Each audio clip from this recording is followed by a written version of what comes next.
اگر تمہیں سب راستے بند نظر آئیں تو وہ تمہیں ایسا پوشیدہ راستہ دکھا دے گا جس کے بارے میں کوئی جانتا نہیں ہوگا۔ جو کوئی بھی بغیر مرشد کے راستے پر چلا وہ شیطانوں کی وجہ سے گمراہ اور ہلاک ہوا۔ تمہاری روح کے لیے اس سے بڑھ کر کوئی مرض نہیں کہ تم خود کو کامل سمجھنے لگو۔ صبر کبھی نہ مانگو، کیونکہ صبر کسی چیز کو کھو دینے کے بعد حاصل ہوتا ہے۔ ہمیشہ سکون مانگو، سکون حاصل کرنے کے لیے کسی چیز کو کھونا نہیں پڑتا۔ عشق میں مرضیاں نہیں چلتی، جس طرح یار کہے بسم اللہ۔ اپنے آپ سے اجنبی مت بنو، شہرزاد کے دروازے سے مت گھبراؤ۔ کنواں کھودنے والے کنویں میں جا گرتے ہیں۔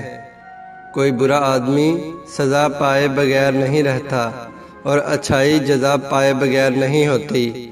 حق پر یقین رکھو اور باقی جو ہوتا ہے ہونے دو۔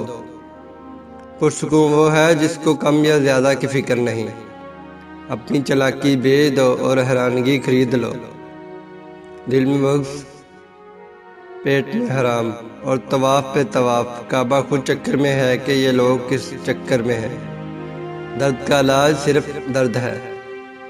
عقل کو خواہش پہ فضیلت حاصل ہے، کیونکہ عقل زمانے کو تمہارے ہاتھوں میں دے دیتی ہے، جبکہ خواہشیں تمہیں زمانے کا غلام بنا دیتی ہیں۔ درویشوں کے علاوہ دنیا کے باقی لوگ بچوں کی مانند ہیں جو دنیا کے کھیل میں مگن ہیں۔ مولانا روم رحمۃ اللہ علیہ ایک دفعہ فرمانے لگے کہ سب مر کر قبروں میں جاتے ہیں، لیکن اچھا انسان مر کر لوگوں کے دلوں میں چلا جاتا ہے اور لوگ یاد کے ذریعے اسے زندہ رکھتے ہیں۔ دل ایک آئینہ ہے، اگر وہ بدی سے پاک ہے تو اس میں خدا بھی نظر آ سکتا ہے۔ 1000 قابل انسان مر جانے سے اتنا نقصان نہیں ہوتا جتنا ایک احمق کے صاحب اختیار ہو جانے سے ہوتا ہے۔ جانور کھانے پینے سے موٹا ہوتا ہے اور آدمی کانوں کے ذریعے یعنی اپنی خوشامد سن کر موٹا ہوتا ہے۔ جب مرید پر شیخ کے بارے وسوسے آئیں تو وہ سمجھ لے کہ اس کے دین پر تباہی کے آثار نمودار ہو گئے۔ اتنے خشک نہ بنو کہ توڑ دیے جاؤ اور اتنے نرم نہ بنو کہ نچوڑ دیے جاؤ۔ جدائی کا ایک لمحہ بھی عاشق کے نزدیک 1 سال کے برابر ہے۔ اپنی آواز کے بجائے اپنے دلائل کو بلند کیجیے۔